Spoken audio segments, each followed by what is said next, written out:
Mga residente sa dalawang barangay sa Huban, Sorsogon dumalo sa Community Peace Dialogue na pinangasiwaan ng mga sundalo at opisyales ng barangay. Ang buong detalye, ihahatid ni Gabriel Martinez.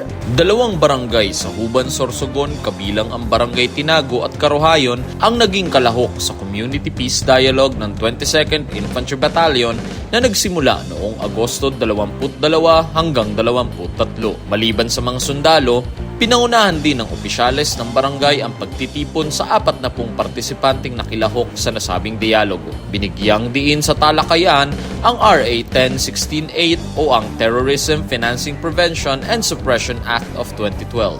Nakasaad na ang sinumang nagbibigay ng suportang pinansyal sa mga terrorist groups para sa pagsasagawa ng terorismo ay mananagot sa batas. Samantala, tinalakay din ng mga sundalo ang ECLIP o Enhanced Comprehensive Local Integration Program na naglalayong tulungan ang mga dating miyembro ng NPA na magbagong buhay. Kapayapaan para sa lahat. Gabriel Martinez, Spear News.